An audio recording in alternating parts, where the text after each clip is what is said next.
Bom dia. Bom dia. Podemos Bom agora? dia. Podemos, Podemos. Toca o barco. Beleza, bom dia a todos e todas. Bom dia. Estamos hoje com mais uma atividade da SMDH, Sociedade Maranhense de Direitos Humanos. Hoje nós vamos falar sobre a conjuntura para a luta por direitos humanos e democracia. Temos um convidado especial, é o deputado estadual pelo Ceará, Renato Roseno, conhecido militante de direitos humanos, com uma trajetória rica nessa área, principalmente envolvendo questões de moradia, violência policial, né? Movimento de infância e juventude. Já está conosco, presente, e vamos organizar aqui nossa participação e fazer alguns combinados, né? Temos aí uma previsão de cerca de 1 hora de reunião, esperamos que a gente consiga fazer isso de forma bem objetiva, porque a nossa pretensão é não cansar muito as pessoas numa situação em que todos estão envolvidos em lives e reuniões, né? E devemos aproveitar o máximo possível a presença aqui do Renato. Não sei se ele já está a postos, né? Não estou vendo ele aqui. Para que a gente possa... Positivo e operante. Positivo e operante, apareceu aí. Então, vamos começar aí, Renato, eu acho que com meia hora, né, de intervenção. Acho que dá para falar muita coisa, para ver se a gente consegue abrir depois para algum debate, né? Avisando aos nossos participantes que nós temos uma reunião, essa atividade ela está registrada numa reunião da SMDH, uma reunião interna, portanto, ela tem um formato de sala virtual, mas também está aberta em forma de live no endereço da Sociedade de Direitos Humanos, Facebook. Então, eu queria conceder, já que apresentado, a palavra ao Renato, para a gente começar a fazer esse diálogo. Com você, Renato, à vontade. Obrigado. Bom dia a todas, bom dia a todos. Quero aqui agradecer muitíssimo à Sociedade Maranhense de Direitos Humanos, que é um coletivo pelo qual eu tenho enorme respeito e afeto. Queria agradecer a Jo, que fez o contato, Jo Gamba, que foi minha colega contemporânea do Conselho Nacional dos Direitos da Criança, né? Abraçar todas e todos aqui, né? O Pedrosa, nosso companheiro de longa data, né? Rosiana também, aqui fazendo essa ponte Ceará-Maranhão. Bom, são 30 minutos, eu escrevi alguns tópicos, eu queria dividir com vocês, então, 3 grandes dimensões. Eu queria fazer primeiro uma dimensão mais histórico-analítica, né, das questões de longa duração da sociedade brasileira. Eu acho que as análises de conjuntura que nós estamos fazendo hoje no Brasil, elas estão muito aligeiradas, elas pegam no máximo, né, dos anos 2000 para cá, né, 2013 para cá. Eu acho que a gente tem que olhar tem que voltar a olhar a conjuntura com um olhar um pouco mais alongado. Eu queria fazer essa provocação, né, sobre as questões de longa duração, né, tratá-las desta forma. Uma segunda questão é, de fato, o ascenso, né, da crise planetária, ou seja, a sua materialização e os populismos autoritários, com várias gradações que estão associados a isso, né? Tanto aqueles que flertam abertamente com o fascismo, né, como é o caso brasileiro. E terceiro, eu queria, já que nós estamos aqui num coletivo de militantes de direitos humanos, eu não me furtaria a colocar, sem concluir e sem ter a menor peste de responder nada, alguns desafios, que eu acho que são desafios comuns a todos nós, né? E eu sei, tanto do ponto de vista da luta por terra e território, da manutenção de direitos de povos e comunidades tradicionais, né, contra o hiperencarceramento e genocídio da juventude, queria colocar alguns temas, né, desse viés dentro do marco geral da democracia. Então, nesses 30 minutos, eu quero me ater a isso. Eu pediria, se puder, eu vou tentar marcar aqui, para eu não cansar muito aqui a nossa reunião. Bom, eu sou daqueles que partilhamos da análise que a economia capitalista ela desenvolve-se em ciclos, né? Isso é relativamente consolidado, né? Tanto, inclusive, não só na leitura mais da teoria crítica, né? Do campo mais crítico da sociedade, mas também, né, nos clássicos, neoclássicos, a ideia de que a economia capitalista ela é uma economia cíclica e que ela gerava a cada tempo um ciclo de expansão, ciclos de retração, e que havia padrões tecnológicos associados a esses ciclos. E que, se você for analisar os últimos 250 anos, a partir, em especial, dos ciclos econômicos, há uma certa quase previsibilidade, né, tanto na gestão das crises como na sua superação, que sempre deixavam, repito, novos padrões tecnológicos de acumulação, novos regimes de acumulação, mas também uma nova geopolítica internacional. O último grande ciclo, né, o chamado Golden Age do capitalismo, ele se deu de 45 a 75. No caso brasileiro, isso coincidiu, em especial, com a consolidação da industrialização brasileira, sobretudo no eixo sudeste do país, né? A gente, há pouco antes de começar, a gente estava falando disso, da migração que nordestinos fizemos, né, entre os anos 40 até os anos 70, em razão dessa consolidação do período de industrialização. E também alavancou no país uma economia ainda mais dependente, não só da exportação de commodities, mas também da importação de capital para financiar grandes obras, né? Toda a agenda da ditadura baseou-se, dentre outras coisas, na importação de capital. Esse ciclo ele se encerra no final dos anos 70, e eu queria lançar luz sobre alguns eventos ainda do final dos anos 70, para que a gente possa compreender, né, onde é que nós estamos, sobretudo nesse meio século. Nós tivemos aí, no final dos anos 70, uma crise de realização que ela culmina, né, em 3 movimentos do centro econômico do mundo. Um movimento era de que, para manter taxas de rentabilidade, era necessário ampliar as taxas de exploração. O ciclo 45-75 baseou-se, dentre outras coisas, né, numa bipolaridade, Estados Unidos e o bloco soviético, e na tentativa de apaziguamento, sobretudo nas economias da Europa Central e em algumas economias, né, que serviam de apêndice às economias centrais, de formação de tecido social a partir das lutas das classes trabalhadoras. Na década de 70, final da década de 70, tem uma frase da Thatcher que eu acho que ela é reveladora desse período. Não tem alternativa, né? Ela diz isso quando ela vai dizer o seguinte: olha, é preciso retirar direitos. A conclusão ao pensamento dela de que não há alternativa é flexibilizar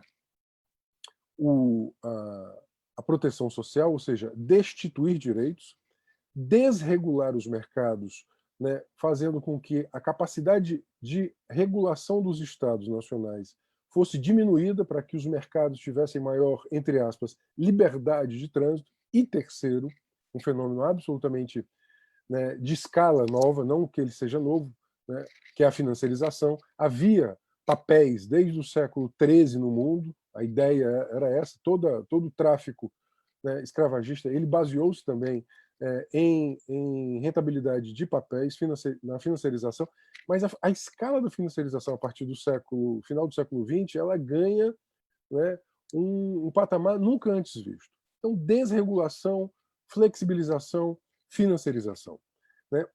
Tudo isso em paralelo com exatamente por essa demanda de novo regime de acumulação, a China se coloca, com o seu capitalismo de Estado, como uma grande produtora de bens de consumo, chamado Departamento 2. Veja, nós estamos aqui, né, todos nós, usando alguma coisa chinesa. o óculos que eu estou usando, 100% das hastes de óculos do mundo, os computadores que a gente está usando, os smartphones, o tecido da camisa, né? Esse é um fenômeno também muito novo nesse capitalismo monopolista. Você ter o departamento 2 da economia, que é exatamente o departamento de bens de consumo, todo, né, praticamente tocado por um país, que obviamente busca reposicionar o seu lugar, né, na divisão econômica do mundo. O que o sistema faz do ponto de vista político? Ele faz uma carta, né, em que ele estabelece, portanto, esse tripé de desregulação, financiarização e flexibilização dos mercados para manter a sua rentabilidade. E ele consegue fazer isso em alguns países às custas, dentre outras coisas, do estrangulamento de países periféricos, como o nosso, ou então da alteração dos seus ciclos econômicos, como o nosso, Argentina, Peru, Chile, por exemplo. O que cabe a nós, em especial nessa etapa do mundo? Sermos fornecedores de commodities. Veja, se você vê o Matopiba, né, Maranhão, Piauí, Tocantins, Bahia, esse projeto aí, você imagina assim, por que em especial nos últimos 40 anos, mas sobretudo nos últimos 20, o agronegócio ele demanda novas fronteiras, né? Por que a gente não está aqui abrindo fábrica de software e a gente está desmatando a floresta para colocar pasto e soja? Dentre outras coisas, porque na divisão internacional do capitalismo nos coube esse lugar de expansão de commodities e de produzir mais rentabilidade a partir de alguns movimentos. Eu vou começar agora a colocar os elementos que eu acho que tem a ver com o nosso debate aqui sobre direitos humanos. É por isso, inclusive, que a densidade de algumas lutas nossas de longa duração, né, se alteram. O morticínio de povos indígenas, né, a intrusão em suas terras, né, o massacre de quilombolas, o hiperencarceramento da juventude negra das periferias urbanas, em especial, tudo isso se agrava a partir dessa agenda estrutural do ajuste, né, daquilo que a gente convencionou chamar de neoliberalismo. Obviamente que isso vai encontrar oposições, né, as mais diversas. Vamos lembrar que já na década de 90 no Brasil, já no início dos 90, ainda no governo Collor, né, a agenda econômica de então era vender o país, era vender os ativos. Engraçado que, recentemente, eu presto muita atenção no que esses analistas econômicos da burguesia dizem. Né? Um dia desse, um grande analista e um grande conselheiro da burguesia dizia assim, ele estava falando aos americanos, era a Câmara Brasil, Estados Unidos de Comércio. Ele utilizou uma frase que, para mim, é muito reveladora. O Brasil está sob remarcação. Comprem as empresas brasileiras porque elas estão baratas. Ele disse isso há 2 semanas atrás. É a mesma coisa dos anos 90, obviamente com uma intensidade muito pior. Naquele momento havia uma classe trabalhadora que tinha forjado um binômio político com muita capacidade e capilaridade de fazer esse enfrentamento, o binômio partido-sindicato. Esse binômio partido-sindicato, que foi muito, né, materializado no PT e na CUT, esse binômio partido-sindicato, ele tinha uma capacidade de enraizamento de força social gigantesca. Vamos lembrar que custou muito, até o governo Fernando Henrique, quebrar a espinha dorsal do sindicalismo brasileiro, foi a tarefa que o Fernando Henrique fez, em especial a partir de 95, na greve, naquela histórica greve dos petroleiros. Havia uma determinação de quebrar o sindicalismo brasileiro. Bom, o Brasil vive um período, né, que coincide em especial com o primeiro, a segunda metade do governo Lula até o final do primeiro governo Dilma, um processo em que houve uma valorização muito grande de commodities. Né? Vamos lembrar, bom, e o Maranhão sabe disso, vamos lembrar que a tonelada de ferro estava $200 em 2006. Hoje a tonelada de ferro, ali no auge da crise com o governo Dilma, já pertinho do golpe, estava $46.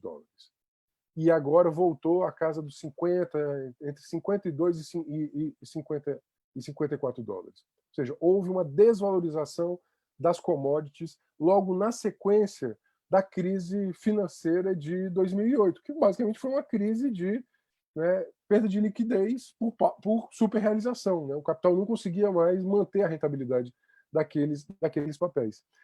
Bom, aí eu quero já terminar essa primeira parte falando desse processo mais recente agora, de como é que essas questões de longa duração do Brasil se entrecruzam com as questões mais contemporâneas do capitalismo.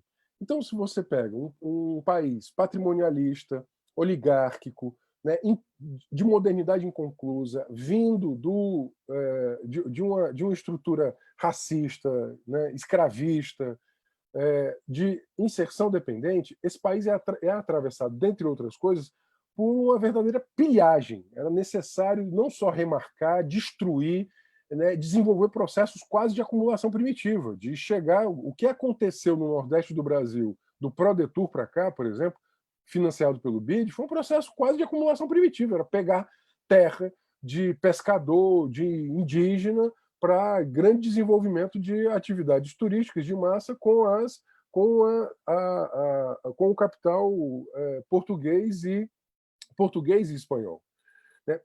Obviamente, isso gera um tamanho de contradições sociais que encontra aí uma crise política, porque aquele binômio ele não dá conta mais de ser a expressão das indignações. Até porque aqueles que tinham orientado o binômio partido-sindicato do final dos anos 70 até os anos 90 estavam no aparato de Estado e estavam desenvolvendo uma agenda de conciliação.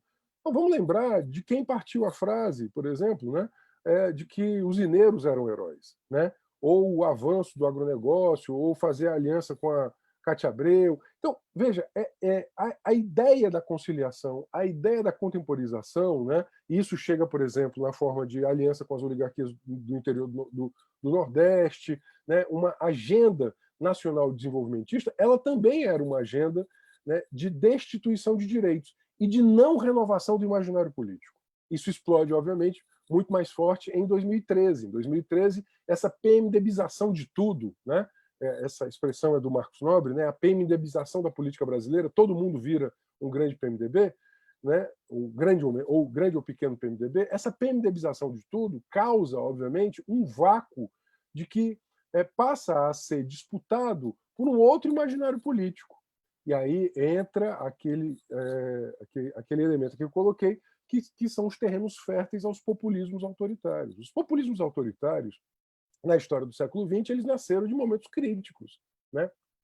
O fascismo na década de 20, o nazismo na década de 30, as outras expressões de autoritarismo ou até de totalitarismo, né, como dizia Hannah Arendt, nascem, dentre outras coisas, da perda desse imaginário político. O imaginário político de 2013 foi um imaginário político que ele foi, em alguma medida, ele lança-se à esfera política, porque aquele binômio de 88 também, investimento social com participação popular, ele não estava sendo realizado, ele não conseguia mais dar conta do tamanho da crise. Se não havia investimento social e nem canal de participação popular, houve uma deslegitimação, uma indignação, uma insatisfação com o instituído. Foi nesse momento, dentre outras coisas, que há aí afinidades eletivas. Eu não desprezo, né, o caráter conspiratório, verticalizado, industrial, né, da produção de um pensamento de extrema-direita, anti-direitos humanos, anti-democracia, né, anti-justiça social. E, obviamente, em que tem afinidade eletiva? Encontra uma massa agora muito mais precarizada, sem referências políticas, que não tinha, digamos assim, passado por um repertório existencial e político capaz de fazer a defesa da democracia. Veja, eu sou de uma geração que foi a geração que viu o repertório, né, da teologia da libertação, da comunidade eclesial de base, do sindicato, da ONG, do movimento social, da luta, do final da luta por diretas e pela democracia, né, participando ativamente da primeira campanha do Lula, né, integrando o PT e o petismo, né? Ou seja, esse repertório existencial ele não existia mais, né, 20 anos depois, ele não durou para além, né, do início dos anos 2000. Essa geração que essa geração do precariado, ela desejava na sua insatisfação, uma outra pactuação sociopolítica. E aí tem 4 elementos, vou passar para o segundo ponto, tem 4 elementos que me parecem importantes na definição desse populismo autoritário. O primeiro elemento é o elemento econômico, sem dúvida alguma. A ideia de que as economias não cresciam porque elas regulavam excessivamente o mercado. Isso é uma grande mentira. O Estado brasileiro ele sempre foi privado, né? Se tem uma tarefa que a gente tem que fazer no Brasil é desprivatizar o Estado brasileiro. Assim, se você olha o que o Estado brasileiro faz com o mercado financeiro ou com o grande agronegócio, desde o mercado de agrotóxico até, né, a garantia de preço, você vai dizer que esse capitalismo aqui é um capitalismo à prova de risco para o grande capitalista, né? Então, isso é uma grande balela no Brasil. 17% do PIB brasileiro vão para a despesa financeira, isso do gasto social federal, ou seja, para remunerar banco. Em contrapartida, o gasto social federal brasileiro não supera 15% do PIB. Então, se gasta o gasto federal brasileiro com o banco é muito maior do que o gasto social federal total, isso tomando gasto social de maneira muito alargada. Mas essa fantasia de que era melhor ter menos direitos para ter mais emprego, ela associou-se muito às classes médias. As classes médias brasileiras, os setores médios brasileiros, né, eles vivem, desse ponto de vista político, essa contradição permanente, né, da não realização de um pacto, né, de igualdade e cidadania ativa a todos, mas de querer almejar muito a manutenção de privilégios. Então, vê muito o Estado como inimigo. Sobretudo, esses setores médios têm uma grande capacidade de enraizamento. E eles advogavam, e advogam até hoje, a ideia de que é necessário desregular a proteção social em nome dos empregos. Foi o que garantiu, dentre outras coisas, as sucessivas reformas da Previdência, desde 98. Você teve a reforma da Previdência em 98, 2003, 2013, né, e agora, e também as reformas trabalhistas, a última agora, a do Meirelles, que foi, sem dúvida alguma, mais forte. O segundo elemento é o elemento de ordem moral, que aí é a política do ressentimento, né? O bolsonarismo ele é, em alguma medida, o macho ressentido, né?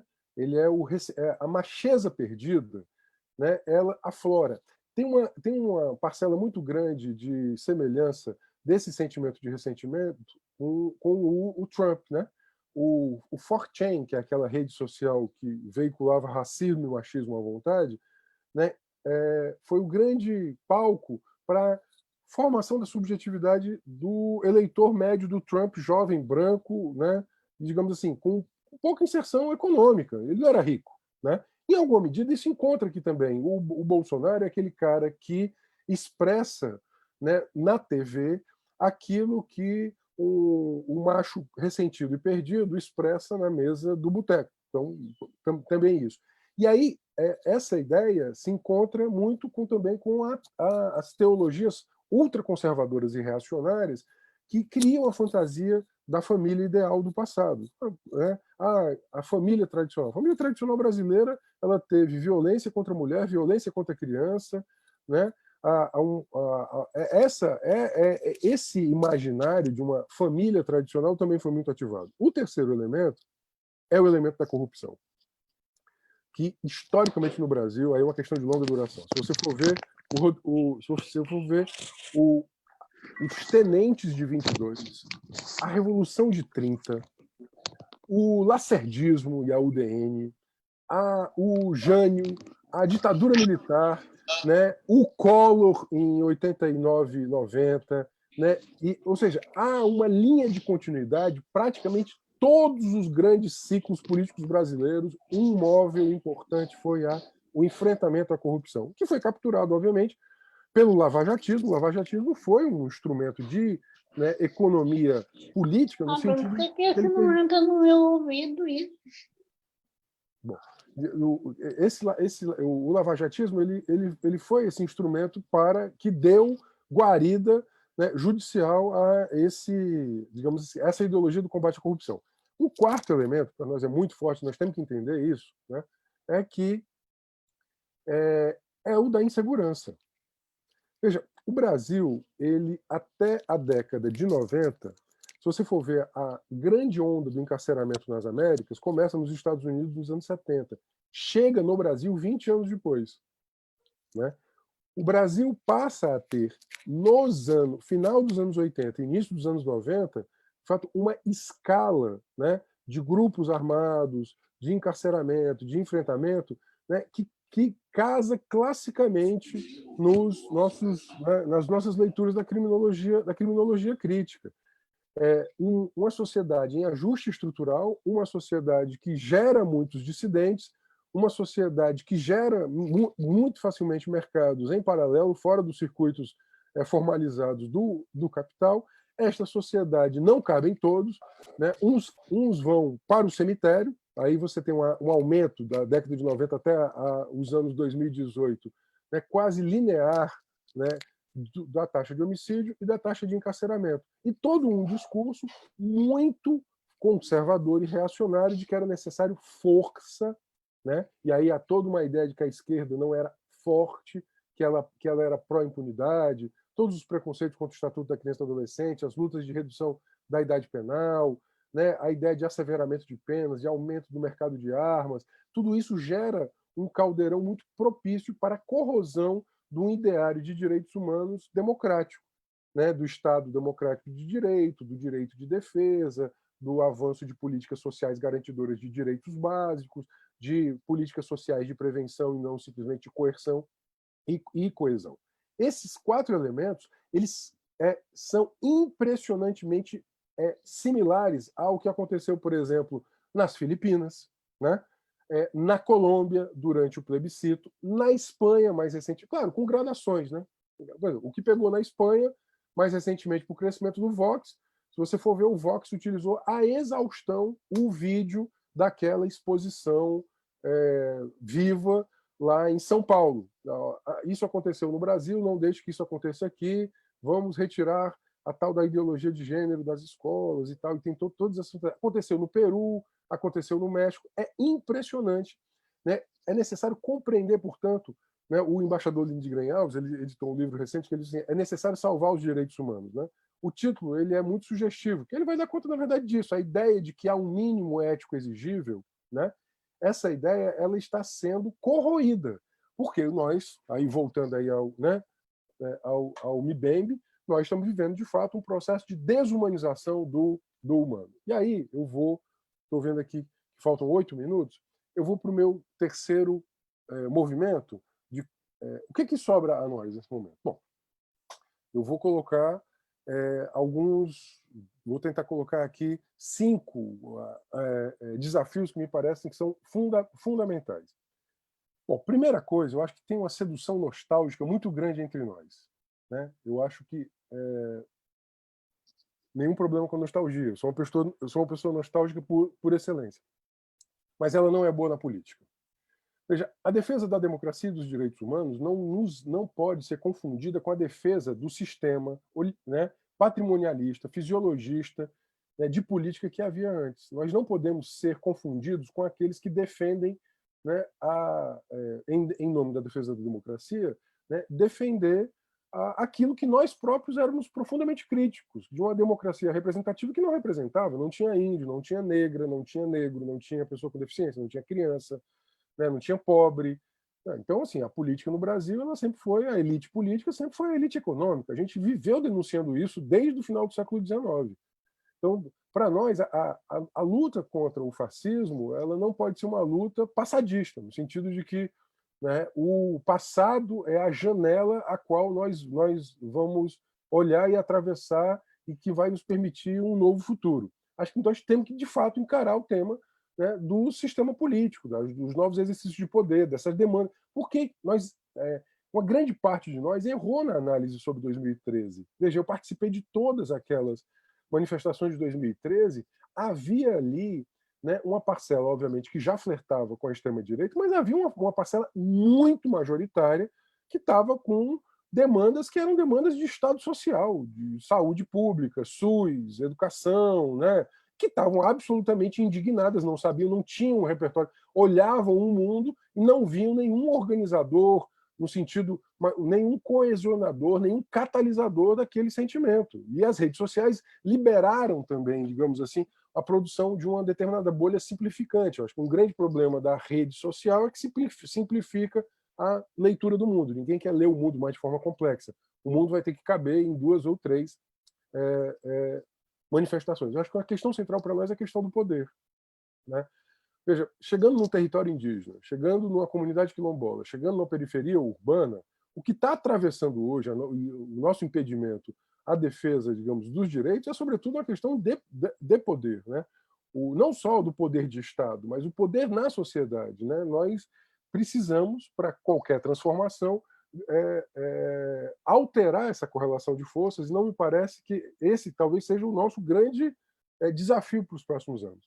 Um segundo tema é a da autoconsciência, né, que tem a vinculação com o primeiro. Você não altera a correlação de forças se você não tiver autoconsciência organizada. E houve um terremoto na classe trabalhadora. Veja, eu, em razão do mandato, eu estou em muitas comunidades, né? Tanto comunidades tradicionais, assentamentos, comunidades camponesas, né? O fenômeno da quebra da sucessão geracional, por exemplo, na agricultura familiar, ele é um fenômeno muito revelador, né? Semana passada, eu participei de 2 inspeções de presídio e eu estava, né? Eu sempre tive a oportunidade de conversar com 2 internos, um tinha 21, outro 22 anos, né? A trajetória, né? A trajetória de quebra da agricultura familiar 2 gerações anteriores, né? E a quebra da sucessão geracional. Houve uma metamorfose do mundo do trabalho, houve o ascenso do precariado, uma informalidade muito grande e uma grande capacidade, né, de recrutamento de jovens, ou por um lado, por um pensamento conservador, ultra-individualista, de direita, que né, a teologia da prosperidade, né, fez muito, né, o neopentecostalismo fez muito isso, por um lado, e, por outro lado, os mercados ilegais, os mercados ilegais, né, do capital, né, dos grupos armados, com enorme capacidade de recrutamento a um sujeito precarizado, né, excluído social e espacialmente, fora das políticas públicas, dentro de uma ideologia de mercado de consumo de massa. Vamos lembrar disso. A ideologia mais predominante nos anos 2000 para cá é do mercado de consumo de massas, né? A ideia da identidade pelo consumo, do sujeito ser algo pelo consumo. A autoconsciência, aquela autoconsciência da comunidade de base, aquilo ali, assim, ela é essencial para qualquer defesa de democracia. A defesa de democracia ela não vai se dar a partir de um sujeito atomizado e individualizado. Ou seja, se há algo que as nossas organizações devem fazer hoje é formação política, pensar o curto, o médio, o longo prazo, como pensar o Brasil, né, na escala histórica, as bases do Brasil, porque efetivamente o sujeito social ele não vira sujeito político, né, sem essa autoconsciência, para permitir aquele primeiro elemento que eu coloquei da auto-organização. Então, acho que uma tarefa fundamental das nossas organizações, ao mesmo tempo que é a crítica das formas tradicionais de poder, é exatamente essa autoconsciência. A terceira é que eu acho que nós temos que continuar existindo, né? A terceira provocação. Veja, eu acho que o que está havendo no Brasil, sem dúvida alguma, é um ascenso protofascista ou fascista, né? Se você pega, por exemplo, o genocídio da juventude negra, né? Aqui no Ceará, eu coordeno um comitê pela prevenção de homicídios, né? Desde 2015, uma das iniciativas fundamentais do mandato é compreender a dinâmica dos homicídios para estabelecer uma agenda de recomendações à prevenção de homicídios. Aqui, esse ano, nós já tivemos 2,24 adolescentes assassinados por dia no estado, né?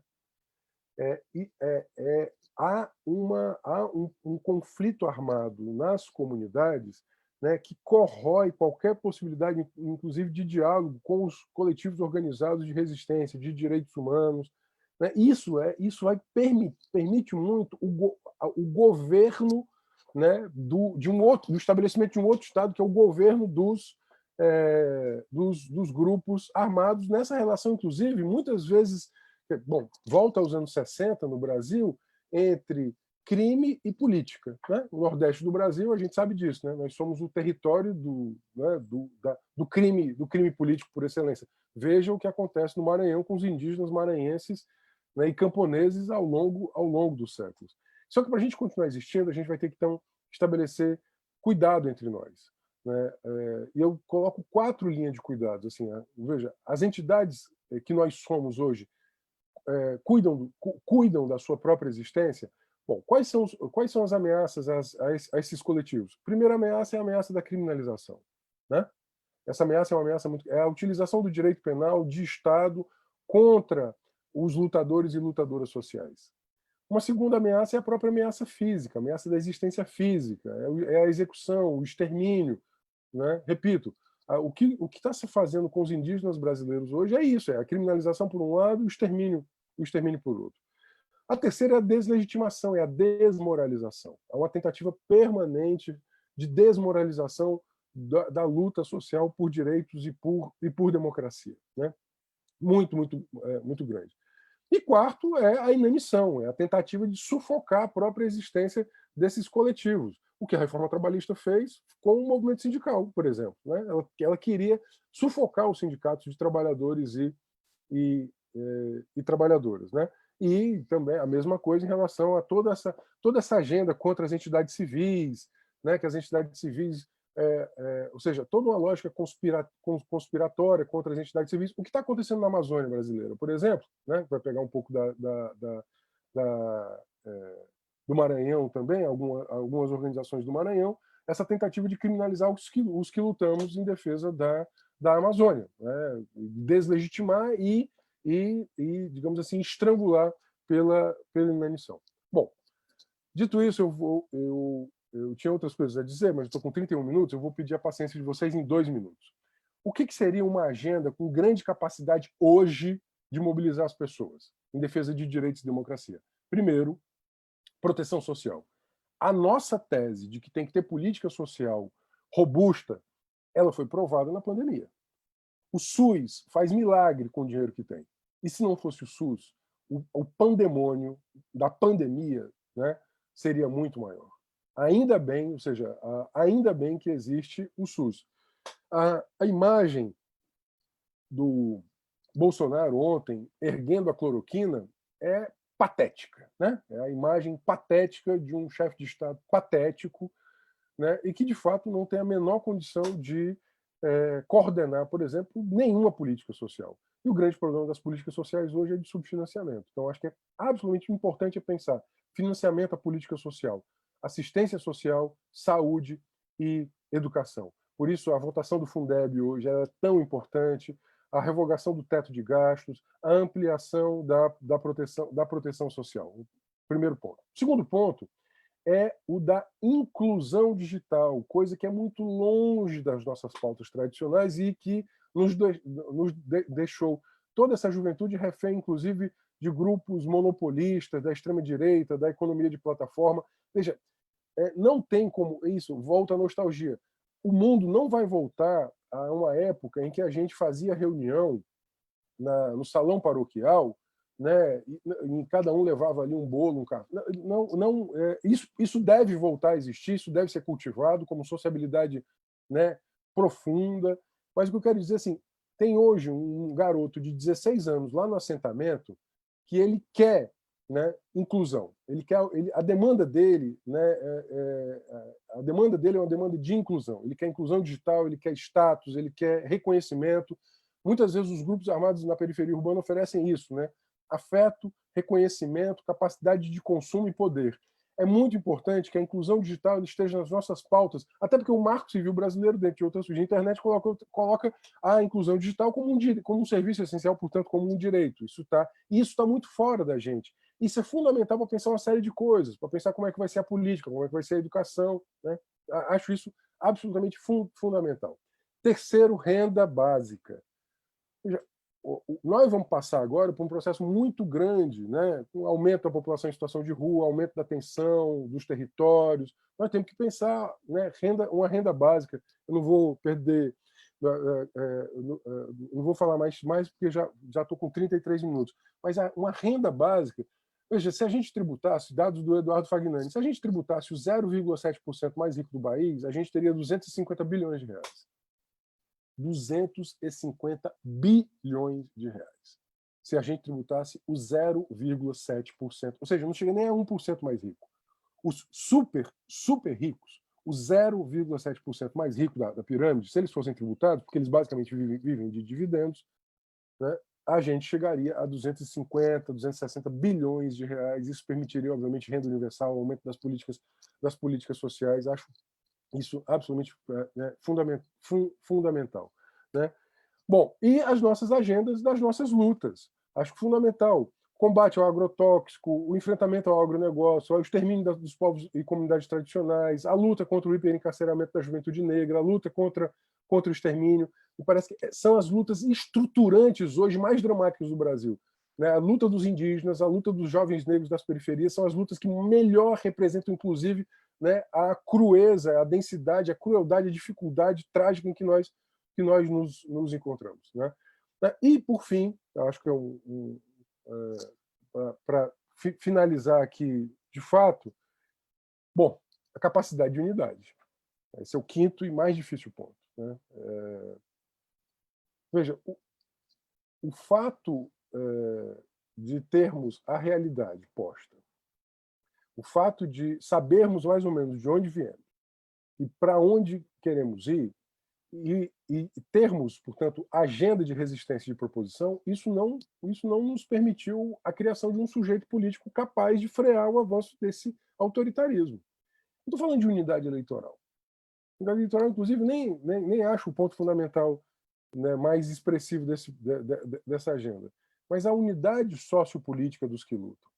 Né? Nós estamos atravessados por muitos fragmentarismos. Nós precisamos da unidade. Saber lutar exige saber ter paciência para saber ter unidade. Essa é uma questão. Repito, eu não estou falando aqui, sempre que eu falo de unidade, as pessoas acham que eu estou falando de unidade eleitoral, porque eu sou parlamentar. Eu estou falando de outra coisa. Eu estou falando de um bloco histórico, que nós perdemos esse bloco histórico porque uma parte importante dele adentrou ao aparato de Estado. Né? E deveria ter adentrado, porque era um dos nossos agendas de freio de emergência, de frear a locomotiva, era, dentre outras coisas, disputar essas institucionalidades. Mas isso quebrou e despedaçou o bloco histórico. Estou utilizando o conceito gramsciano de bloco histórico. Nós precisamos reconstituir o bloco histórico. E a gente precisa do precariado para isso. Né? Os motoristas de aplicativo, o informal, a costureira da periferia urbana que está dentro da cadeia transnacional da confecção, e que não é... Nós precisamos... Portanto, o binômio partido-sindicato, ou o trinômio partido-sindicato-movimento, ele não está dando conta de chegar a essas pessoas. Por que a mãe abraça o neopentecostalismo? A mãe de 33 anos que tem um filho, né, de 18 que está preso? Porque, dentre outras coisas, ela sente, né, identidade, acolhimento lá, e não em nós. Acho que esse é um problema. Nós temos que fazer uma autocrítica. Repito, não é nostalgia, nós temos que pensar no futuro. Né? Então, eu deixaria essas 5 provocações, e acho fundamental ter capacidade de realizar com paciência, né, a formação desse novo bloco histórico, reconhecendo que há novos sujeitos que não necessariamente nos reconhecem como aliados para a luta pela transformação do Brasil. Então, eu queria deixar esses apontamentos para o início aqui da nossa conversa. Obrigado. Valeu, Renato. Olha, vamos abrir aí para algum debate que as pessoas estejam dispostas a fazer. Tem o chat, né, que a gente pode organizar essas inscrições de forma mais clara. Eu vou aguardando enquanto vocês tomam coragem. Mas queria fazer logo uma reflexão com o Renato a respeito disso que ele fala sobre a questão da unidade, né? Nós temos diferenças, né? Não só no campo dos movimentos sociais, mas no campo da política mesmo. Acho que uma das grandes questões que nos distancia das experiências europeias, por exemplo, né, as mais bem-sucedidas, foi exatamente isso, falhas na concertação dessa grande unidade que precisa. Acho que a unidade partidária, ela, de alguma forma, ela recebe os influxos da unidade dentro, né, dos movimentos sociais, dos movimentos de resistência, né? Me parece que nós ainda estamos um pouco verdes, né? Porque de tudo a gente se reclama, né, das diferenças dos nossos aliados e terminamos implodindo as possibilidades de construção dessa unidade. Para 2000, 2020. Nós estamos à beira de uma eleição municipal, saindo de uma pandemia, em que os processos de mobilização que a esquerda tradicionalmente constrói estão debilitados, né? Porque sair às ruas é algo difícil e complexo num momento como esse. Nós estamos numa outra arena agora, né? Nas arenas virtuais. Como é que você avalia essa possibilidade de nós sairmos dessa contra-hegemonia, né? Fascistoide, dando um primeiro passo nessas eleições municipais? Eu respondo agora? Pode responder, porque até agora... Jô, está inscrita. Jô está inscrita, ela fala, a gente vai tentar fazer aqui um bloquinho. Rosiana também, Pedrosa. Rosiana? Então, vamos fazer logo essas 3 intervenções, faz um bloco de 3, depois Renato fala, né? Jô. Renato, primeiro, obrigada por ter aceito o nosso convite. É sempre maravilhoso te escutar, né? Tu passa sempre essa firmeza, mas com muito afeto, com muita ternura. Eu acho isso fantástico, desde os nossos tempos de Conanda. Então, primeiro, obrigada a isso. Eu achei muito, muito interessante a tua fala, e eu queria falar e escutar também mais e refletir mais, porque o nosso grande desafio neste momento é que nós passamos, nós que eu estou falando, Sociedade Maranhense de Direitos Humanos, nós passamos algum tempo, como todos os outros movimentos, trabalhando muito em nível de políticas públicas, né? E aqui vai uma autocrítica não só a nós, mas a todos nós, militantes de esquerda, né, lutadores de esquerda, que nós priorizamos durante uma parcela significativa a democracia representativa. E até quando tu dizes que quando a gente achou que esse era o status, que a gente estaria numa república, né? Quando a gente sabe e se constata que esses princípios republicanos nunca chegou para todos nós de forma igual, né? Tem para uns que nunca chegaram, como as pessoas de periferia, como os povos indígenas, como o segmento LGBTQI, como as mulheres, um pouco menos. Mas, enfim, para alguns os princípios republicanos não chegaram até aí. Mas, bem, o que eu queria um pouco que a gente refletisse é que, para mim, nós perdemos justamente quando tu fala desse imaginário, né? Nós perdemos quando deixamos de disputar esse imaginário. E achamos que talvez os princípios já fossem, embora nós todo repetimos teoricamente que os direitos humanos, esses princípios civilizatórios, eles são históricos, mas parece que a gente esqueceu disso, né? E terminamos deixando de disputar isso, e aí entraram todos os fundamentalismos e as pessoas começaram a sair das suas caixinhas de uma forma com um discurso de ódio, de extermínio, de abate, né? Abate mesmo daqueles que são considerados inimigos. Então, essa é uma reflexão que eu acho que, para nós, hoje, se faz o nosso grande desafio. E aí, quando tu elencas aqueles 5 pontos, a gente diz, tu está elencando os 5 pontos porque ninguém faz disputa do nada, e simplesmente no campo ideológico. A gente faz disputa a partir de uma realidade concreta. Paulo Freire já nos ensinava isso, né? Então, nesse sentido, para mim, hoje, o nosso grande desafio é esse, voltar a fazermos aquele trabalho que nós fizemos na época de desconstruir o imaginário da ditadura e que nós precisamos hoje voltar a disputar, e agora de uma forma bastante talvez mais difícil, né?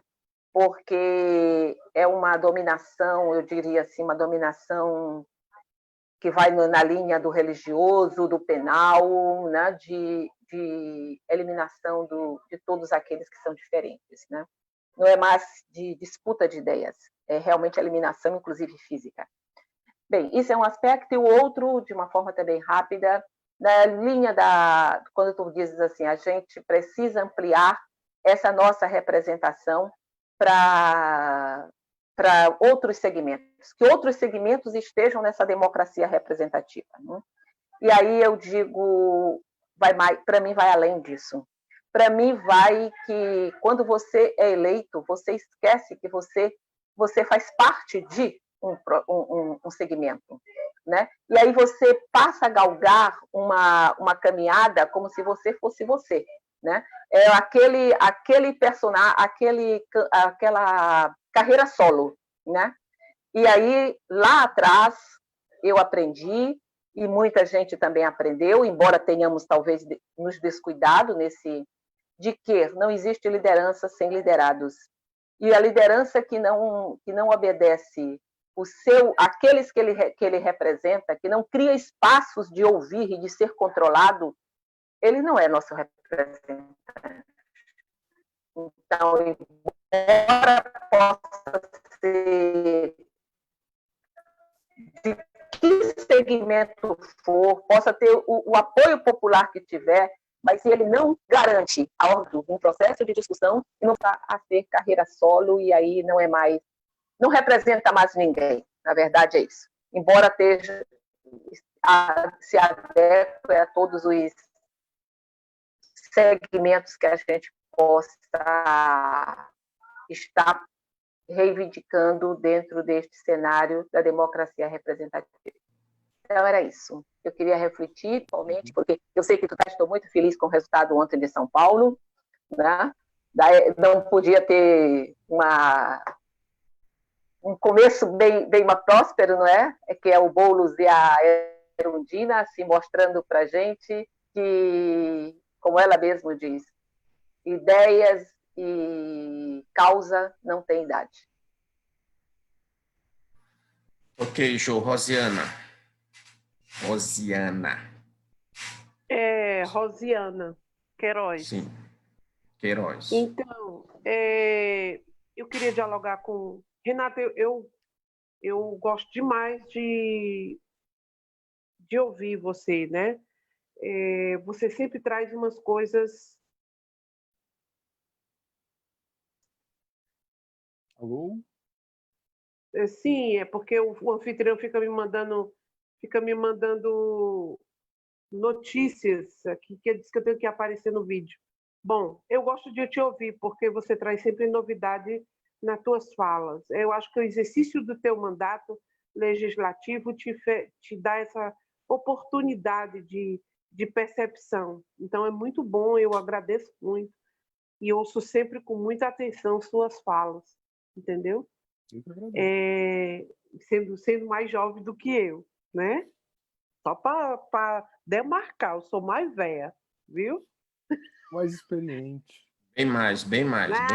Tu é velha mesmo e abusante, entendeu? Bom, eu queria assim, onde que nós teríamos, eu digo nós porque eu me incluo, né? Me incluo como esquerda e me incluo nos erros. Aonde foi exatamente, em que tempo, em que momento nós fizemos a mesma cagada total, que hoje a direita está dando as cartas e a pior face da direita, que é o fascismo. Exatamente. Na tua fala, tu falou de 2013, mas exatamente assim, o período e o que demarcou assim, de atitude, porque quando Hannah Arendt coloca para nós a questão da política, ela diz que a gente tem que perceber, em alguns momentos da arena política, qual foi o movimento que fizemos que fez a gente decair naquele momento político. Não sei se é bem assim que ela fala, mas ela diz que a gente tem que olhar a arena política, tem que olhar a cena, né? Porque em vários momentos ela compara a política como um teatro. Você tem que olhar a arena. Em que momento da arena foi que nós perdemos o jogo, a jogada? A segunda coisa é a seguinte: eu tenho clareza com você de que a gente está disputando, o que está posto agora, nesse momento, é disputa de poder. Não só no campo das elites, mas no campo dos locais populares, do crime, principalmente. Você sabe que eu sou oriunda de um território ocupado. Sim, eu estou acompanhando, né? isso, eu tô Armado, acompanhando isso todo conflito dia. armado. E esses grupos, eles deixaram de fazer somente a criminalidade. Eles não estão fazendo só a criminalidade, eles estão disputando poder dentro desses territórios. É Eles uma atuam milicianização da economia brasileira.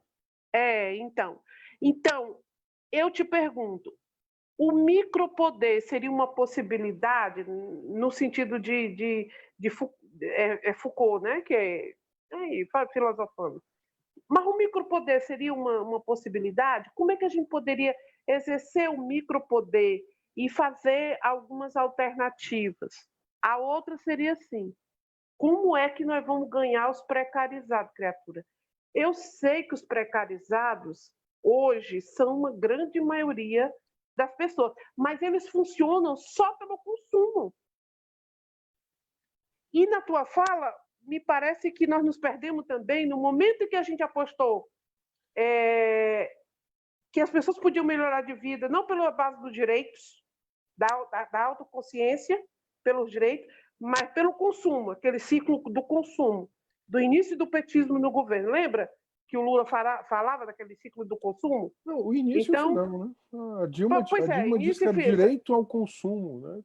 Pois é. Então, eu acho que nós nos perdemos ali. Nós nos perdemos ali. Nós não estamos na cultura de direito, estamos na cultura de consumo. Aí eu fico pensando assim, como é que nós vamos incluir os precarizados? Porque os precarizados atuam na lógica do consumo. Então, o jovem lá da aldeia, o indígena, o quilombola, o menino lá da periferia, ele quer ser incluído pela via do consumo. Ele quer ter o celular de última geração, ele quer ter a internet, entendeu? Ele quer ter o tênis melhor, e, enfim, aquelas coisas todas. Então, eu fico numa agonia querendo compreender isso. Eu queria dialogar contigo sobre isso, entendeu? Essas são as minhas questões. Obrigada a todos aí. Eu falo agora ou depois? Deixa eu só ver aqui como é que está esse cenário. Temos Rosiane e temos uma pergunta da Edizete Silva. Podemos fazer um segundo bloco, né? E aí, Renato já fecha esse primeiro bloco aí. Vai lá, Renato. Bom, eu vou começar pela Rosiane para chegar até tanto Pedrosa como a Jo colocaram temas. Todo mundo coloca tema que, né, se entrecruza, e para facilitar aqui o nosso pensamento, eu acho que é importante a gente pontuar as intersecções, né? O transformismo, né, na política, né, na ciência política, é a ideia de que aquele sujeito que era anti-hegemônico, ele entra no aparato de Estado e desenvolve uma agenda muito parecida com o anterior hegemônico, né? Tem um texto clássico do Chico de Oliveira, né, A Hegemonia às Avessas, onde ele pega o caso brasileiro e o caso sul-africano, né? E depois esse texto ele desenvolveu melhor. Era um texto de revista, mas ele lançou a tese pegando lá atrás a experiência europeia, italiana, né? E depois ele desenvolve um pouco o que seria essa hegemonia às avessas, né? De que, em nome da manutenção do aparato de Estado, você acaba desenvolvendo práticas e políticas que são contrárias àquilo que lhe levou ao aparato de Estado. Acho que esse é um aprendizado enorme que a gente tem que fazer, né? Qual é o limite? Qual é o limite da flexibilização? Qual é o limite da flacidez, digamos assim, né? Uma expressão muito comum também, a flacidez ideológica, né? Qual é o limite da aliança, da governamentabilidade, né? Eu acho que essa é a pergunta que está em aberto. A política não é uma equação matemática. Me parece que fortalecer os grupos econômicos que, no primeiro momento da crise, deram o golpe, foi um grande erro. Veja, o agronegócio, ele abraçou, ele não era leal de jeito nenhum à agenda desenvolvimentista, né? Ele abraçou de mala e cuia a extrema-direita. O capital de serviços, a mesma coisa. A mesma coisa. Né? Então, ter apostado na satisfação, por exemplo, do mercado de consumo de massas, que satisfazia, em especial, a grandes monopólios, não, me parece, no mínimo, um pouco estratégico.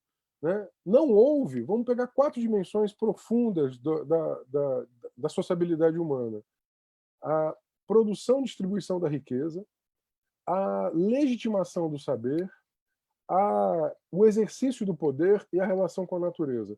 Veja, nós não enfrentamos nenhum desses 4 elementos de forma estrutural que permitisse, de fato, a reinvenção do Brasil. Não foi feita reforma agrária. O agronegócio ganhou mais do que a agricultura familiar. Né? Você não conseguiu fazer reforma urbana, saneamento, por exemplo, a ampliação do poder popular através de novas formas de democracia que não é representativa. Eu tenho absoluta concordância isso com o que a Jo coloca. E a Europa Central, para pegar o que o Pedrosa colocou, também viveram isso. Não é só que há uma subrepresentação na democracia representativa, há um esgotamento dessas formas. E novas formas políticas estão sendo testadas por aí. E a gente não conseguiu compreender. Veja, por que aquela juventude que ocupou as escolas há mais ou menos 14 anos, não, há 6 anos atrás, né, ela não queria papo nem com a ONG, movimento social, com nada, porque ela enxergava, não, tudo isso é forma política tradicional, convencional, somos nós, ou seja, tem também um desejo aí, vindo das margens, da periferia, de poder legitimado. Né? A terceira questão, a do saber, nós não conseguimos estabelecer, de fato, um saber que fosse anti-hegemônico. Não estou falando só da escolarização, do saber formal, eu estou falando dos grandes mecanismos de formação de hegemonia. E quarto, a relação com a natureza. Talvez seja uma das maiores críticas que nós possamos ter ao desenvolvimentismo lulopetista, foi a sua relação com o ambiente. Claro, hoje é indiscutivelmente pior. Né? Você vê aí o que está acontecendo com a Amazônia, por exemplo. Mas a ideia de um desenvolvimentismo baseado na agenda da década de 50. Veja, perdeu-se identidade. Perdeu-se identidade. Em 2006, um jovem jornalista, foi a primeira vez que eu saí candidato, um jornalista me perguntou se havia esquerda e direita. Eu nunca esqueci esse jornalista e nunca esqueci essa pergunta. Ele era um jovem jornalista de um caderno de política de um grande jornal. E ele perguntou assim, você acha que ainda existe esquerda e direita? Eu disse, claro. Eu fui falar para ele a distinção dos valores, a história, isso ok e tal. Ele disse, não, para mim tem oposição e situação. Aquilo para mim ficou muito revelado, porque ele era muito jovem, só que ele era muito bem informado, e para ele, né, os sujeitos políticos da arena institucional não se moviam a partir de crenças e valores, mas a partir da ocupação do poder de Estado. Se eu fosse lhe dizer, acho que qual foi a esquina dobrada, foi não ter se permitido, dentre outras coisas, ser derrotado. Tem que ter muita coragem para se permitir ser derrotado quando se está lá dentro.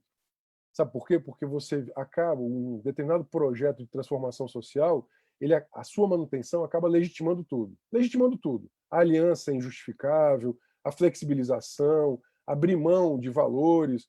Veja, quem foi que abriu mão do kit anti-homofobia? Foi exatamente no escândalo, daquele primeiro escândalo do Palocci. Me lembro demais, tem uma entrevista do Garotinho, que era da base do governo, dizendo nós temos uma pérola. Ele se referia à chantagem, digamos assim, que aquela base ultra-reacionária fazia contra a política, né, de gênero e da política anti-homofobia em razão de blindar o Palocci. É isso. É isso. Veja, não tem o grande fato. É a sucessão de fatos, é o acúmulo de fatos. Agora você coloca um tema que eu não sei responder.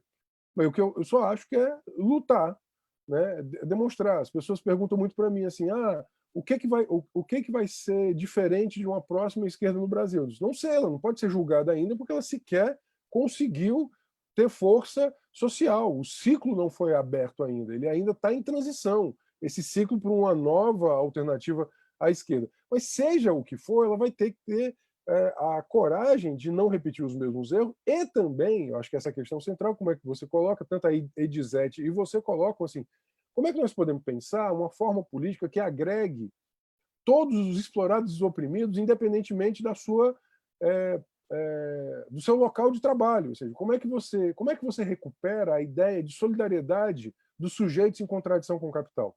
Porque, em alguma medida, tem uma questão tão interessante que está acontecendo no mundo hoje, nós vamos voltar a um mundo de diaristas, a um mundo de precários. Esse mundo já existiu, foi o mundo do século XIX. O mundo da Europa do século XIX não era um mundo de contratos de trabalho. O que diferenciava, obviamente, é porque, naquele momento, os operários tinham um lugar que os unificava. Era o bairro e a fábrica. Né? Agora não, é mais flexível. O regime de acumulação ele é mais flexível. Né?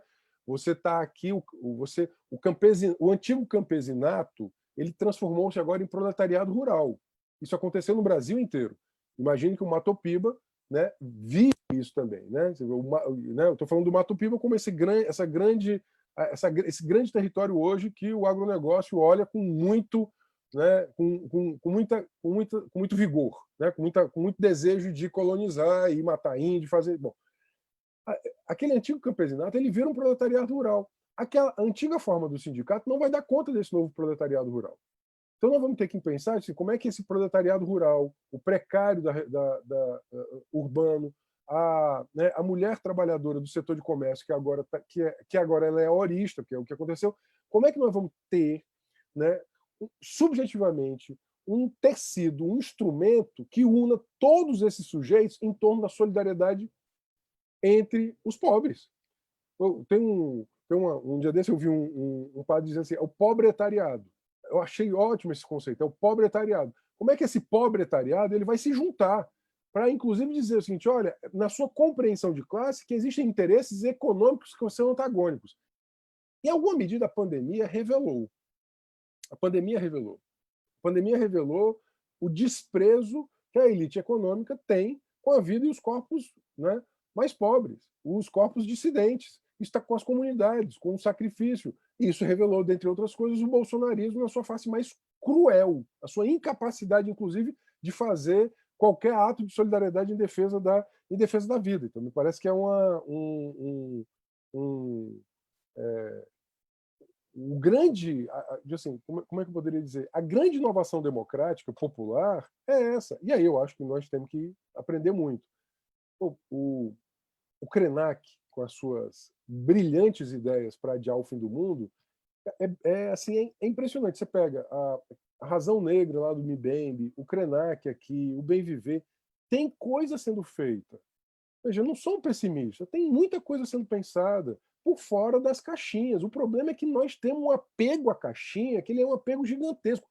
Eu digo isso assim, porque esse é o lugar da segurança. Eu convido vocês para abandonar essa segurança das formas políticas tradicionais. Eu não sei, veja, eu estou no parlamento como um lugar de resistência, sei lá, eu faço a denúncia do agronegócio, a denúncia do genocídio da juventude, né, a denúncia da violência contra a mulher, da violência sexista e tal. É um lugar muito que eu uso para denúncia. Mas eu não tenho, e também para legislação, eu consegui aprovar 22 normas que eu acho importantes para estabelecimento de direitos, por exemplo, né, o controle de munição adquirida pelo Estado, o nome social, a vedação da pulverização aérea. São pequenas vitórias na legislação, mas que não dão conta da grande vitória que a gente almeja. Eu não acho, assim, tem um pedaço da esquerda argentina que eu gosto muito, que ele diz o seguinte: entrar no aparato de Estado é para fazer resistência, não é para fazer criação. É para você, repito, né, adiar o fim do mundo, é para você puxar o freio da locomotiva que está nos levando ao abismo. Né? Você tem que puxar o freio da locomotiva que nos leva ao abismo, no sentido benjaminiano. Né? Mas não vai criar coisa nova a partir do Estado. Então, assim, eu acho que a força está nos territórios. E aí eu não sei dizer outra coisa senão que é a pedagogia do território. Eu me sinto bem no território, me faz bem, né, me faz bem, estar no assentamento, no acampamento, me faz bem. É isso, eu só sei dizer isso. é um elemento afetivo, é isso, é um afeto alegre. Ver o povo lutando, lutar é isso, é melhor do que você estar... né? E eu não acho isso contraditório com fazer incidência em política pública. Eu sou servidor federal da carreira de políticas sociais, eu acho fundamental defender a política social, mas o lugar de criação é, sem dúvida alguma, a pedagogia do território. Eu acho que nós temos que estabelecer muito, né, um princípio entre nós: nunca abrir mão da pedagogia do território. Eu acho que é isso. O território, os territórios de resistência, os territórios de exceção, né, onde estão acontecendo. E, por fim, eu acho que nós temos que melhorar muito a nossa análise da economia política, porque na economia política tem um fenômeno que está acontecendo muito, isso que a Rosiana colocou, é a globalização do mercado ilegal, né? Por que ela mora num território governado? Né? Porque o governo dos grupos armados é um governo que explora economicamente o território. Então, por exemplo, ele entra pela arma e ele entra, né, pelo mercado ilegal, mas depois ele se torna legalizado, porque ele vai controlar a van, ele vai controlar o gatunete, ele vai controlar a água, ele vai controlar o gás, né? Eu me lembro demais, eu estava de uma luta da Zona Norte do Rio de Janeiro, é que o preço do gás fosse o mesmo preço da Zona Sul, porque na Zona Norte os grupos armados faziam com que o preço do gás fosse maior. É isso, é uma outra economia política, né? E aí tem uma relação entre crime e política que a gente tem que ficar atento, muito atento. Nós temos que denunciar agora. E a gente tem que provocar. Eu tenho provocado os partidos grandes aqui. Então, assim, o que vocês estão fazendo para evitar que esses grupos se apoderem do poder político, inclusive a partir da instrumentalização de mandatos? Era isso. Ok, Renato. Tem Luiz Mar e logo depois Rosiane. Cadê você, Luiz Mar? Tô chegando. Liga o vídeo aí para a gente olhar. Tá. Valeu. Não, nós teremos eleições municipais agora, ainda no final do ano. E você coloca bem essa questão de que uma das causas da quebra desse bloco histórico é justamente a entrada nessa disputa eleitoral. E a minha pergunta é o seguinte: não vamos repetir o mesmo erro nessa reconstrução do bloco? Esse processo eleitoral não vai, de novo, nos limitar na possibilidade de construir um bloco forte e de reconstruir esse caminho? Sabe, para mim, quais são as causas mesmo que nos levou a essa quebra? Sabe? Porque se a gente não aprofunda aí, a gente vai repetir. Um pouco isso. Nós estamos fadados à repetição, né, se a gente não criar coisa nova. Vamos lá ouvir Rosiane. Isso. Primeiro, assim, destacar que eu acho muito legal essa ideia de que a gente fuja das associações imediatistas dos eventos que ocorrem hoje no Brasil. Acho que essa é uma chamada, um alerta muito importante, porque é muito importante a gente ter em conta a própria trajetória de construção do nosso país. Então, Oi? Liga o vídeo para a gente olhar. Tá ligado, tô vendo ela aqui. Eu não estou vendo. Então tá, continua, desculpa a interrupção. Tá, tranquilo. Então, eu queria ressaltar isso.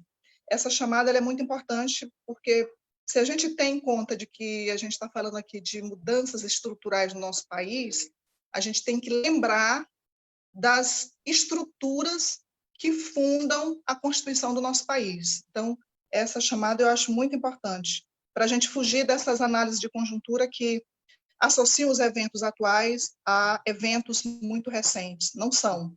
Acho boa essa chamada do Renato em relação a isso.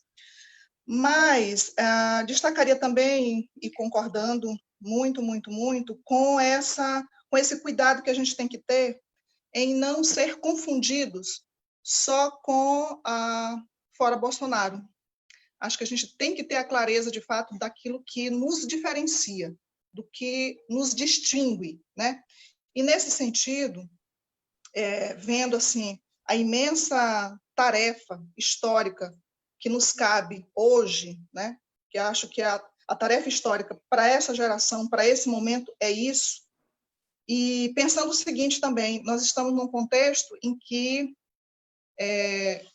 profundas contradições, elas se mostram e se escancaram com muita força.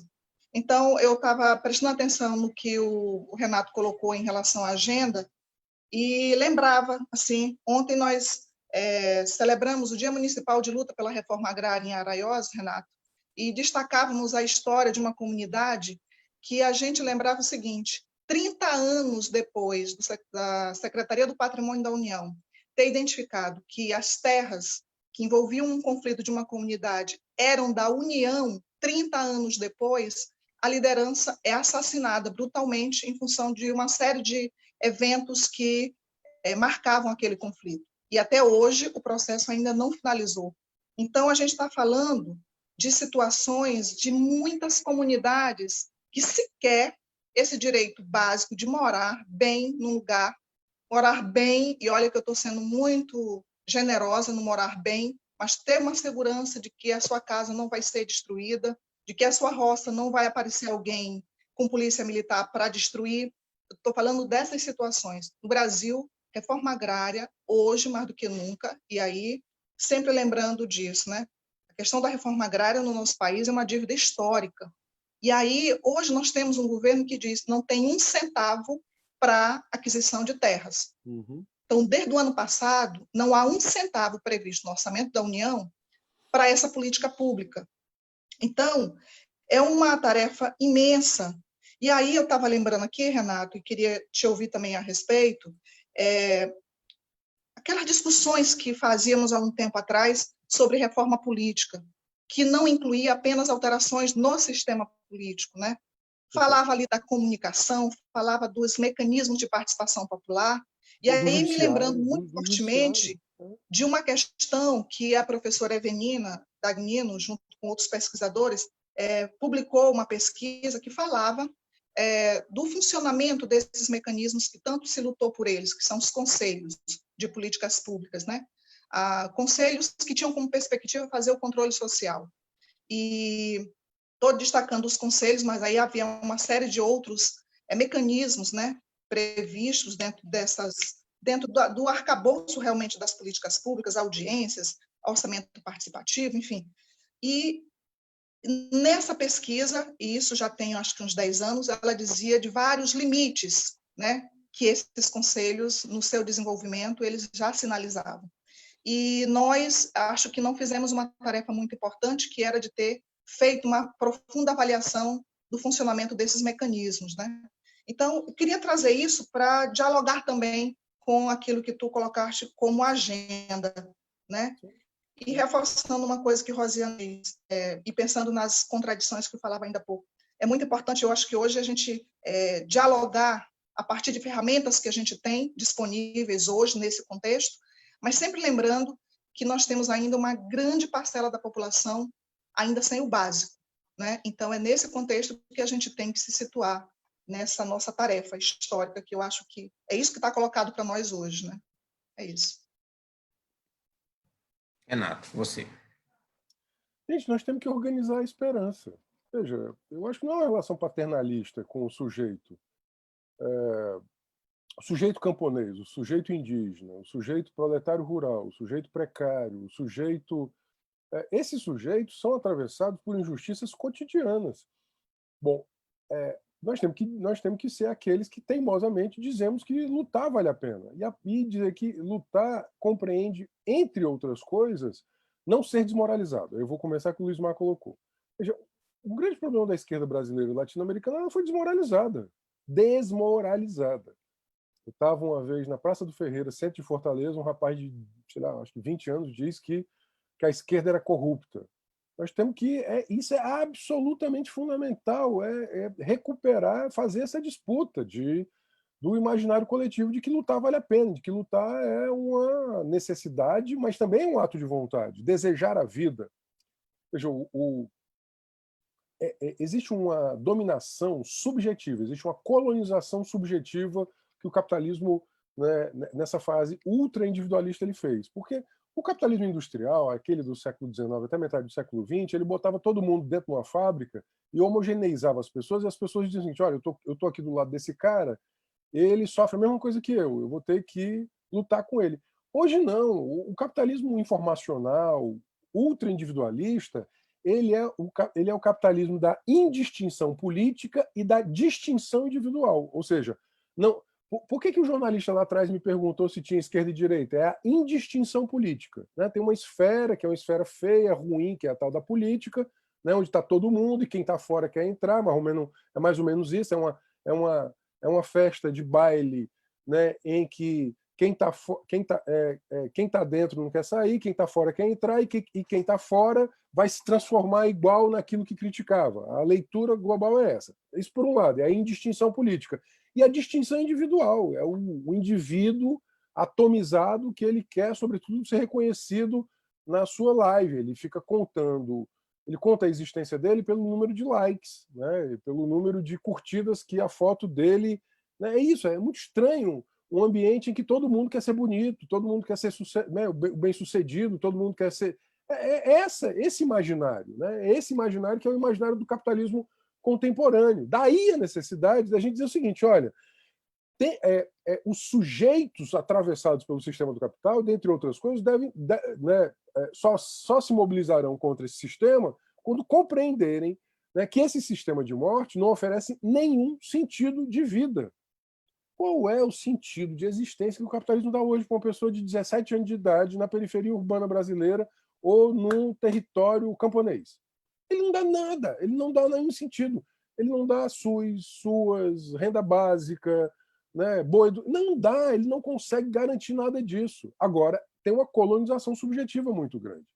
E aí, eu repito, a gente só vai conseguir, inclusive, quebrar essa colonização subjetiva se nós, primeiro, nós formos porta-vozes de que lutar vale a pena, e isso é organizar a esperança. Olha, lutar vale a pena, né? Nós estamos juntos aqui até na derrota. Eu acho que lutar vale a pena, o exercício dessa solidariedade. Eu acho que não adianta ser anti-Estado, anti-política social. Nós temos que dizer o seguinte, a revolução que a gente quer, ela, dentre outras coisas, ela vai demandar que a gente defenda o SUS, porque senão, ou por exemplo, uma outra política, para mim a questão central, que talvez que eu mais mexo, que é a política criminal e penitenciária. Bom, nós temos aqui 22 mil internos, 58% deles têm menos de 28 anos. Onde é que não está esses 22 mil jovens, esses 14 mil jovens, praticamente, né? Eles iam estar aonde? Nesse capitalismo informacional que ele gera essa demanda de distinção e que foi o grupo armado que deu a distinção para essas pessoas. Portanto, eu acho que organizar a esperança é isso, é mostrar... Agora, o Luiz Mar pergunta assim, nós não vamos repetir o mesmo erro? Bom, se a gente fizer as mesmas coisas, eu acho que sim. Eu estou propondo fazer coisas diferentes. E eu estou propondo uma certa, digamos assim, manutenção dos princípios de independência e do princípio de que nós queremos não tomar esse poder, mas nós queremos construir outro poder. O que a Rosiane e a Jo colocaram, né, e eu também havia colocado, é o seguinte, nós não estamos querendo simplesmente disputar essa democracia representativa, nós estamos querendo dizer o seguinte, nós precisamos ter outro poder. Os conselhos, para pegar o que a Rosiane colocou, em grande medida, eles se tornaram lugares monótonos, né? Uma certa monotonia, inclusive, né? Porque não havia nem legitimidade pelo chefe do executivo para o que o Conselho de Política Pública deliberava, né? Por um lado, e muitas vezes ficaram sendo lugares de denúncia. E não houve densidade política. Eu não os abandonaria. Volto ao Chico de Oliveira. Eu acho que foram inovações democráticas, foram muito importantes. Mas a inovação democrática por si, e sejamos freirianos, né? Paulo Freire, A inovação democrática por si, ela não faz democracia se ela não tiver o sujeito potente. E eu acho que nós perdemos potência. Veja, toda a fala que eu estou fazendo aqui é uma fala de resgatar a potência dos sujeitos em contradição com o capital. A minha aposta é essa, o sujeito em contradição com o capital, ele resgatar a sua potência e o seu imaginário político, para imaginar o que não foi imaginado, criar o que não foi criado. O problema é que a nostalgia e a melancolia em nós é muito grande. Sabe, a gente vive com saudade do meu ex, é um negócio assim impressionante, a melancolia, a nostalgia, né? Com todo respeito ao que já aconteceu, inclusive com capacidade de fazer aliança com esses sujeitos, sabe? É muito importante fazer aliança com esses sujeitos no enfrentamento ao fascismo. Mas o que eu estou dizendo para vocês, isso não dá conta da semente do que a gente precisa, né? Eu não estou dizendo que a gente vai criar aqui de uma hora para outra uma nova totalidade de sistema, porque eu nem acredito nisso. Eu nem acredito nesse modelo mental de que vai ter uma totalidade sistêmica que a gente vai botar, vai tirar do lugar, vai botar, olha, vai rodar agora no drive, o drive das nossas cabeças vai rodar um novo software aqui. Não acredito nisso. Eu acredito num empirismo consciente. Consciente do quê? Consciente dos valores. Eu quero um mundo de natureza liberta. Eu quero um mundo sem discriminação das formas de ser, de amar, de cor de pele. Eu quero um mundo de equidade. Eu quero um mundo de igualdade material. Eu quero um mundo que reencontre a sua natureza. Eu estou consciente desses valores. Mas eu sou empirista. Eu quero estar todo o tempo na realidade, né?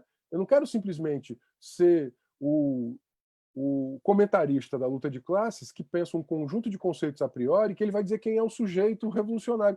Essa discussão é inócua. O sujeito que faz a transformação é o sujeito que fizer a transformação. Ele não está definido a prioristicamente. Não está dizendo, vai ser o camponês, vai ser o estudante da escola pública, vai ser todo mundo que estiver em contradição com o capital. Eu acredito nisso. A minha grande crença, repito, é uma crença de valores, na solidariedade entre os sujeitos, nessa sua capacidade de, né, resistir a uma vida invivível. Acho que é esse o ânimo. Agora, tem que ter agenda para o presente. Acho que um grande problema nosso, aí a Rosiana tocou assim, né? Onde é que a gente se destrambelhou?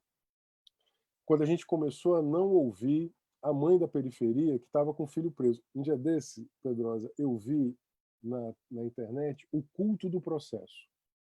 Era levar o processo do filho preso para ser benzido, né, no culto, para o juiz dar a liberdade do filho.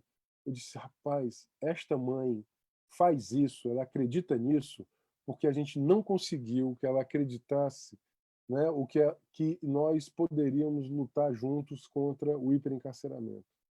Sabe? Então, assim, é isso. Assim, que a liberdade não seria fruto de uma luta, mas seria fruto de uma unção. Eu acho que isso para mim foi tão revelador, sabe? Ter visto isso para mim foi muito revelador, de que como, né, determinados sujeitos sociais não passaram a ver em nós esperança, em si próprios, né? Esperança. Por isso que eu acho que é necessário organizar a esperança, fundamental. Valeu, Renato. Estamos chegando ao final, né, da nossa atividade. Foi um debate riquíssimo, importantíssimo. Eu acho que exige desdobramentos, né, de muitas dessas reflexões. E nossa proposta é continuar fazendo esse tipo de atividade, convidando como o Renato aqui, para nos ajudar. Está sendo uma quarentena rica, né, cheia de diversidade. Então, por isso a gente agradece muito a presença do Renato aqui. E considerações finais garantidas, Renato. E logo em seguida a gente encerra a atividade. Acho que Sim. não temos mais perguntas. Não, eu não vou nem fazer. Eu acho que eu falei demais, né?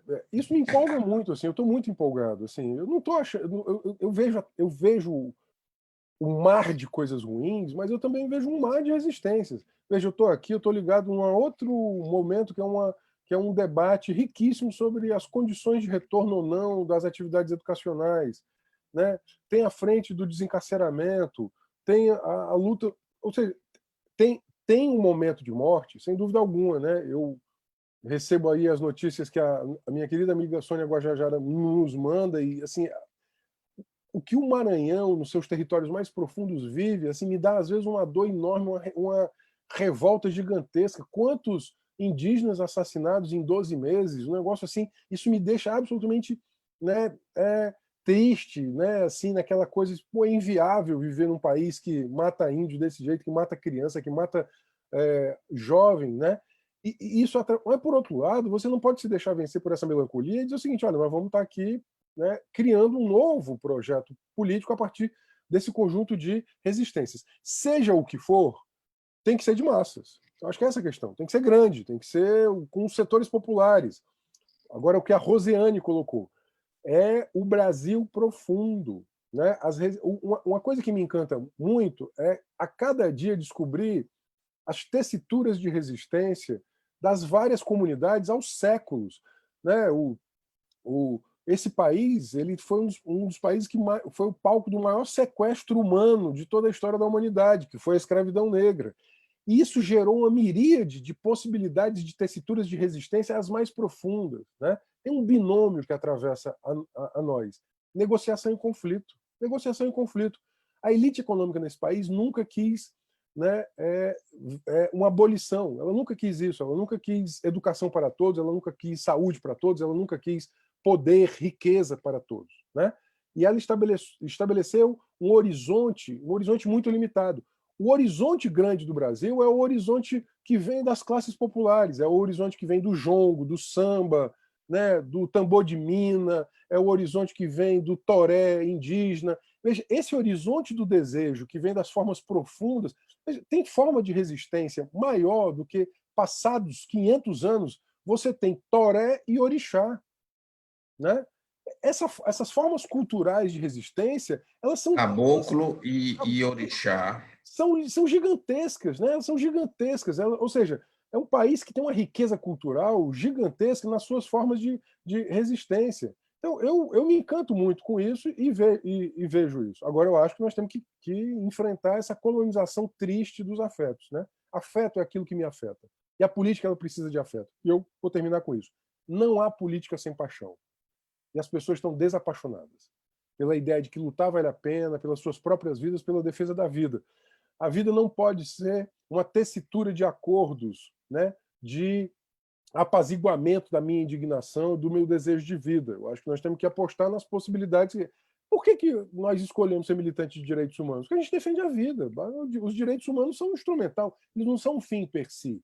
A nossa luta é a luta pela dignidade. Os direitos humanos são históricos, a dignidade é ontológica. Eu acho que essa é a questão central. Ontologicamente, nós defendemos aquilo que se chama dignidade. E o que é dignidade é móvel, obviamente, também, né? O conjunto daquilo que eu chamo de dignidade hoje é diferente do que era no século XVIII, no século, né, no século XIX. Portanto, nós utilizamos os direitos humanos como o nosso instrumental de luta pela dignidade, mas nossa luta é, obviamente, pela dignidade e pela reinvenção de nós mesmos. Eu acho que é nesse Brasil profundo, né, que está expresso na sua cultura, na arte, na sua estética, né, que perfilado aí em 500 anos, é que eu acho que esse Brasil tem que vencer, né, uma elite econômica e política que é sórdida, cruel, fascista, genocida, né, e dos afetos tristes. Bolsonaro é a cara dessa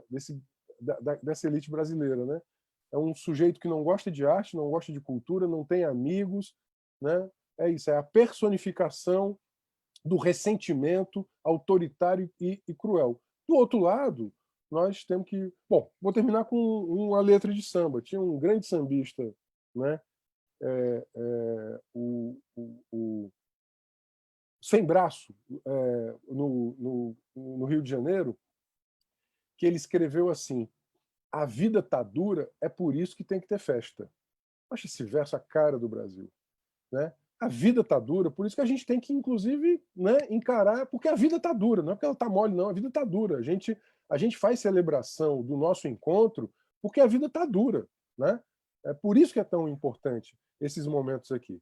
Então, eu queria me colocar à disposição de vocês, o nosso mandato, a Comissão de Direitos Humanos que hoje eu presido, a nossa experiência no Comitê de Prevenção de Homicídios, né? Eu aprendi muito com a Sociedade Maranhense de Direitos Humanos em toda a minha vida. Então, eu queria agradecer, me colocar aqui muito humildemente, né, de forma fraternal e afetuosa, para continuar abraçando esses companheiros e companheiras com os quais eu aprendi e aprendo muito ainda, e me colocar à disposição de vocês para o que aqui do nosso lugar, do mandato, a gente puder fazer.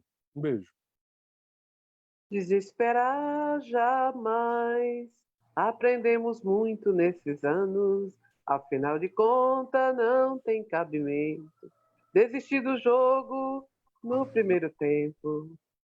Né? É isso. Tchau, gente. Um beijo. É isso. Obrigada, Renato.